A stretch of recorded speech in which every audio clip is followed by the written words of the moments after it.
Fifth question हमारा क्या है, T square minus 15 is equal to 0। ये भी हमारी क्या है, एक क्वाड्रेटिक इक्वेशन ही है, एक क्वाड्रेटिक पॉलिनोमियल ही है। क्यों? क्योंकि यहाँ पे जो हमारा वेरिएबल है उसकी मैक्सिमम पावर क्या है, 2 है। भले ही यहाँ पे हमारा जो बी वाली टर्म है वो अब्सेंट है। जैसे आप जनरल इक्वेशन लिख लो, A X square plus B X plus C is equal to 0। हमारी जनरल इक्वेशन ये है, ठीक है। अब यहाँ पे आप देख चुके हो जो हमारा x है उसकी वैल्यू वो वहाँ पे t है, ठीक है, t की टर्म में है ये वाली इक्वेशन। तो यहाँ पे मेरा a का वैल्यू क्या है, आप देख पा रहे हो, इसका कोएफिशिएंट कितना है, 1, ठीक है। b की वैल्यू क्या है, x। बेटे t वाली तो टर्म ही नहीं है यहाँ पे, है ना। तो t की वैल्यू क्या रही होगी, ऑफ कोर्स 0 रही होगी, तभी क्या है, हमारी ये वाली टर्म नहीं है। और c की वैल्यू मेरी क्या है, 15, आप जैसे देख पा रहे हो यहाँ पर, ठीक है। तो ए बी सी हमें तीनों की वैल्यू मिल चुकी है। अब यहाँ पे हम इसको क्या करते हैं, फाइंड करते हैं। तो यहाँ पे मिडिल टर्म नहीं है तो स्प्लिट करने का भी कोई वो नहीं है, जरूरत नहीं है। तो यहाँ पे डायरेक्ट हमें वैल्यू मिल जाएगी, T square is equal to में ये माइनस है जाके क्या हो जाएगा, प्लस का 15, ठीक है। स्क्वायर है तो टी स्क्वायर टू में रूट 15। तो रूट से एक बार वैल्यू आ जाएगी प्लस में और एक बार माइनस में। तो t की हमारी दो वैल्यू हो गई है, एक बार -15 और एक बार +15। यहाँ पे दो जीरो मिल गए हैं हमें t के, दैट इज एक बार -15 और एक बार रूट में minus root 15 and minus plus root 15। अब यहाँ पे फिर से हम क्या कर लेते हैं, वेरीफाई कर लेते हैं जैसे हमेशा करते हैं। सम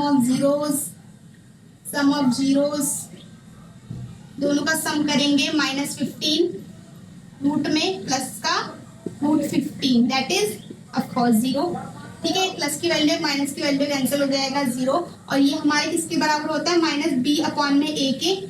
हमें पता है b क्या है, 0 है, तो ऑफ कोर्स 0 है आंसर, ठीक है। प्रोडक्ट ऑफ देख लेते हैं जीरोस,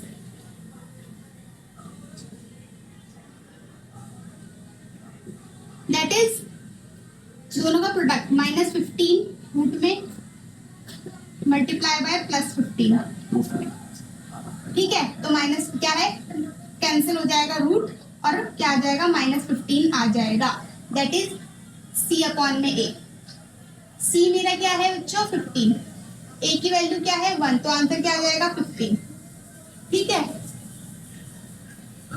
हाँ यहाँ पे मेरा c क्या था, -15 था ना, c क्या था मेरा, -15 था, तो आंसर क्या आ जाएगा -15, ठीक है। दोनों वेरीफाई हो चुका है। यहाँ पर हम जल्दी से ये वाली भी इक्वेशन देख लेते हैं। दिस इज, ये मेरी लास्ट 6 इक्वेशन बची है। अब तक तो बेटा आ जाना चाहिए आपको। 3x square minus x minus 4 is equal to में 0। ये तो पूरी मैच कर रही है सही से, तो इसमें हमें जरूरत नहीं है ये वैल्यूज लिखने की, आपको अब समझ आना चाहिए। अब इसको क्या करेंगे, ब्रेक डाउन करेंगे, दोनों मल्टीप्लाई होंगे 3 and 4, तो कितना आ जाएगा, 3 into 4 इक्वल टू में 12। तो 12 को मैं ऐसे ब्रेक डाउन करूंगी कि मुझे या तो उन दोनों टर्म्स को प्लस करके एक मिले या तो माइनस करके। तो ऑफ कोर्स 3 और 4 ही ले लेता है, 4 में से 3 माइनस करेंगे 1 मिले, ठीक है ना। तो 3x स्क्वायर माइनस क्या लेंगे, 4 लेंगे, बड़ी वाली टर्म लेंगे, -3x माइनस 4 इक्वल टू में 0। क्या हुआ, ये प्लस लेंगे करेंगे, ठीक है। 4x में से 3x जाएगा तो 1x बच जाएगा, वो भी माइनस का। कॉमन ले लेंगे, क्या आ जाएगा कॉमन, x। यहाँ पर क्या बचा, 3x माइनस 4। यहाँ पे कॉमन ले लेंगे तो +1 आ जाएगा। यहाँ पर क्या बचा, 3x minus 4 is equal to में 0। यहाँ पे आ जाएगा 3x माइनस 4, यहाँ पे आ जाएगा x plus 1 is equal to में 0। x की वैल्यू क्या आ जाएगी, 4 अपॉन में 3, और यहाँ पे x की वैल्यू आ जाएगी -1। ये दो जीरोस हमको मिल चुके हैं, कॉन्ग्रेचुलेशन। अब इनका भी रिलेशनशिप देख लेते हैं, ठीक है। तो सम ऑफ जीरोस कितने हैं बच्चों, 4 अपॉन में 3 प्लस में -1। इन दोनों को सम करेंगे तो कितना आ जाएगा, 3, 4 माइनस में 3, 1 अपॉन में 3, और ये किसके बराबर होना चाहिए, -b अपॉन में a के। -b की वैल्यू क्या है, -b की वैल्यू है -1, तो -b -1 अपॉन में 4 की वैल्यू क्या है 3, कितना आ जाएगा 1 अपॉन में 3, ठीक है। सेम है। देन प्रोडक्ट ऑफ जीरो दिख रहा है ना, क्लियर। अब तो आ जाना चाहिए आप लोगों को, 6 क्वेश्चन कर चुके हैं हम लोग। प्रोडक्ट ऑफ जीरोस देख लेते हैं, दैट इज दोनों को मल्टीप्लाई करेंगे, कितना आ जाएगा 4/3 इंटू में -1 दैट इज -4/3 और ये बराबर होना चाहिए C/A के। C मेरा क्या है -4, A मेरा क्या है 3, ठीक है सेम है। तो क्या है हमारे 6 के 6 question is now completed. Exercise 2.2 क्या एक क्वेश्चन हो चुका है, एक दूसरा क्वेश्चन है वो अभी हम स्टार्ट करेंगे। आई होप आपको मिडिल टर्म स्प्लिट मेथड अब समझ आ गया हो। बच्चों ये बहुत जरूरी मेथड है, सिर्फ इस ही चैप्टर में नहीं, आगे आपके जितनी भी पॉलिनोमियल वाली इक्वेशंस आएंगी आपको इसी मेथड से आपको वो सारी इक्वेशन सॉल्व करनी है। सो प्लीज मेक श्योर आपका इस मेथड में कोई ठीक है कमजोरी ना रह जाए, उसको अच्छे से कर लो, बहुत जरूरी मेथड है। तो हमारा एक्सरसाइज 2.2 का एक क्वेश्चन हो चुका है, सेकंड क्वेश्चन की तरफ चलते हैं, ठीक है। तो एक्सरसाइज 2.2 का जो सेकंड क्वेश्चन है वो क्या बोलता है, ध्यान से सुनेंगे। अगर आप लोगों के पास एनसीईआरटी है तो ओपन कर लो।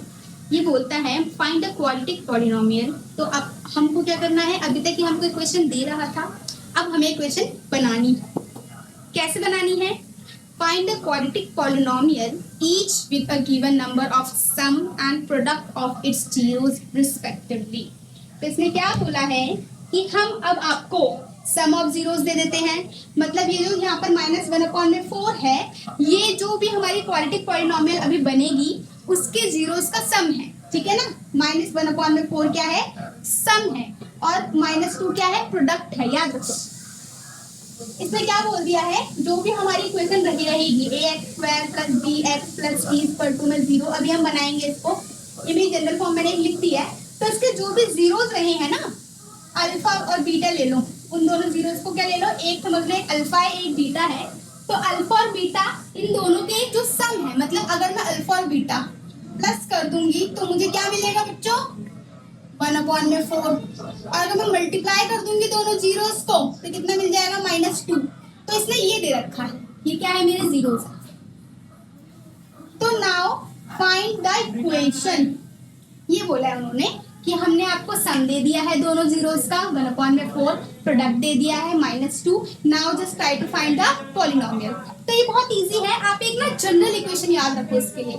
एक जनरल इक्वेशन जैसे ये है ना, वैसे इक्वेशंस बनाने के लिए अगर आपको सम दे दिया जाए जीरोस का और प्रोडक्ट दे दिया जाए तो एक जनरल इक्वेशन याद रखेंगे आप, दैट इज x² प्लस नहीं माइनस है, minus sum of zeros x multiply by x, ठीक है, प्लस प्रोडक्ट ऑफ जीरोस।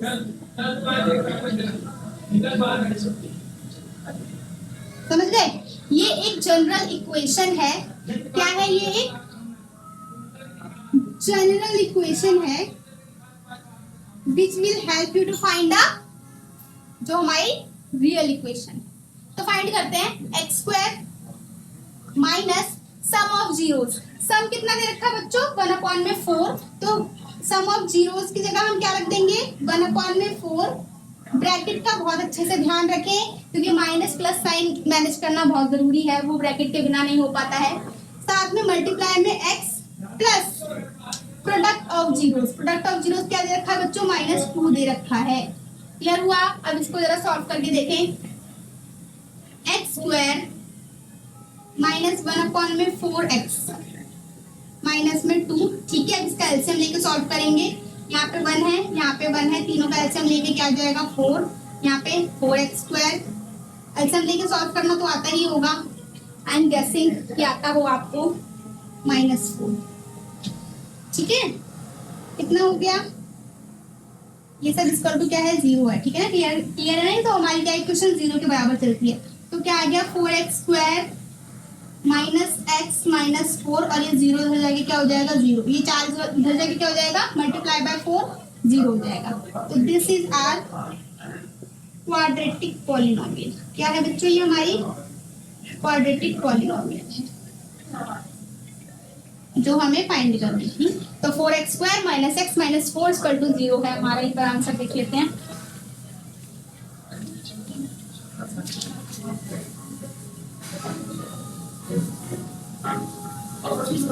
ठीक है, करेक्ट।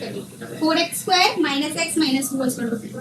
तो ये मेरी क्या बन गई, क्वाड्रेटिक पॉलिनोमियल बन गई इससे। तो ऐसे ही हम जल्दी जल्दी फटाफट ये सारी बना लेंगे। हमको बस एक क्या याद रखना है, एक ये जनरल इक्वेशन की फॉर्म याद रखनी है, x square minus sum of zeros multiply by x plus product of zeros. इसकी जगह आप ये टर्म्स रखेंगे और आपको फटाफट इक्वेशन बन के मिलती रहेंगी। ठीक है, तो जल्दी जल्दी बनाते बाकी इक्वेशंस।